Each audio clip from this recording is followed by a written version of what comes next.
membahas tentang hubungan makhluk hidup dengan lingkungannya.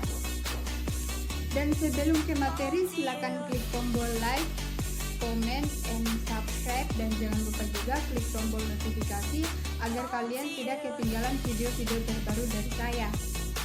Oke, kita akan mulai konsep pembelajarannya.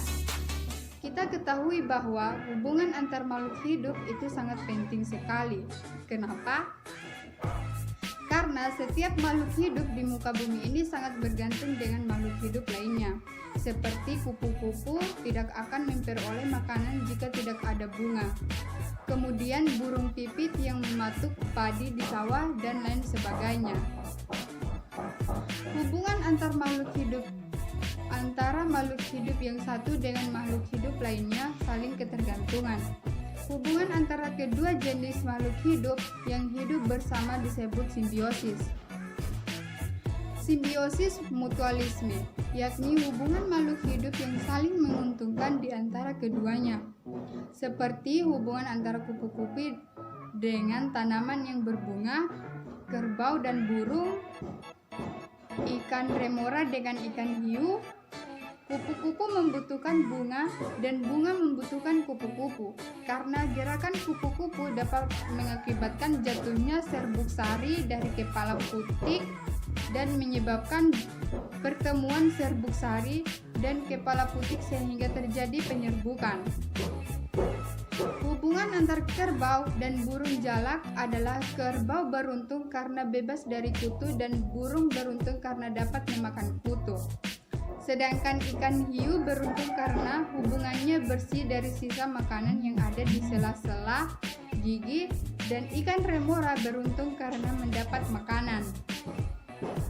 Yang kedua, simbiosis komensalisme, yakni hubungan yang hanya menguntungkan satu pihak dan pihak lain tidak merasa dirugikan dan tidak menguntungkan. Contohnya, tumbuhan anggrek atau paku dan pohon yang besar.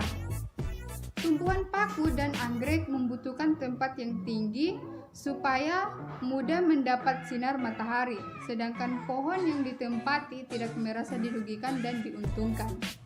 Yang ketiga, simbiosis parasitisme, merupakan hubungan yang menguntungkan satu pihak dan pihak lain dirugikan, seperti pada kutu yang hidup di tubuh hewan dan Rafflesia yang hidup di tubuh inangnya.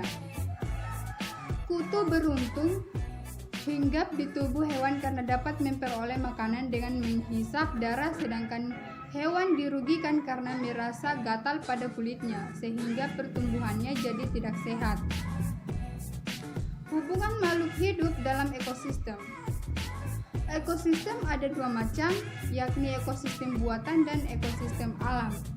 Pengertian ekosistem ialah tempat berlangsungnya hubungan saling menguntungkan antara makhluk hidup dan lingkungannya. Ada beberapa macam ekosistem yang akan dibahas. Yang pertama, ekosistem hutan, yang merupakan ekosistem terbesar di darat. Di hutan banyak tumbuh-tumbuhan yang hidup, diantaranya pohon jati, buah-buahan, rumput, dan lain-lain. Begitu banyak hewan yang tinggal di hutan seperti kera, orang-utan, burung, macan, dan lain-lain. Jadi, yang masuk dalam ekosistem hutan antara lain pohon jati, rumput, ular, kera, macan, harimau, dan tumbuhan serta hewan lainnya. Yang kedua, ekosistem sawah, merupakan ekosistem buatan tangan manusia, di mana anggota ekosistem ini tidak terlalu banyak. Anggota utamanya adalah padi. Adapun benda yang ada dalam ekosistem ini adalah air dan tanah. Yang ketiga, ekosistem kolam hias.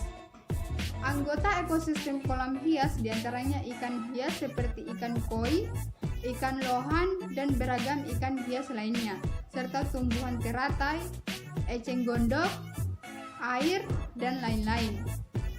Yang keempat, ekosistem kebun, termasuk ekosistem buatan, di mana anggotanya lebih banyak daripada ekosistem sawah, seperti pohon jeruk, apel, nangka, dan lain-lain. Yang berikut rantai makanan. Perjalanan makan-memakan seperti membentuk suatu rantai disebut dengan rantai makanan. Rantai makanan tersusun dari produsen, konsumen, dan pengurai. Contohnya seperti tikus makan biji padi, oleh karenanya tikus bergantung pada padi. Ular sawah makan tikus, oleh karenanya ular sawah bergantung pada tikus. Padi dan semua tumbuhan hijau dikatakan sebagai produsen, sedangkan hewan dikatakan sebagai konsumen. Padi dimakan tikus, tikus dimakan ular, dan suatu saat ular akan mati sehingga bangkai ular tersebut diuraikan oleh bakteri. Bakteri di sini berperan sebagai pengurai. Pengaruh perubahan lingkungan. Setiap perubahan lingkungan berpengaruh terhadap berlangsungnya kehidupan. Banyak hal yang menyebabkan lingkungan berubah, di antaranya yang pertama pencemaran. Polusi atau pencemaran bisa merusak air, tanah, dan juga udara. Kedua, penebangan dan kebakaran hutan. Kebakaran hutan dapat merusak keseimbangan lingkungan. Berbagai tumbuhan dan hewan akan punah dan mati terbakar. Asap yang disebabkan akan mengepul dan mengakibatkan pencemaran udara.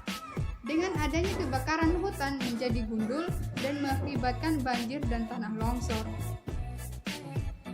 Demikianlah pembahasan singkat kita kali ini tentang hubungan antara makhluk hidup dan lingkungannya. Semoga dapat memberikan manfaat bagi kita semua. Sekian dan terima kasih.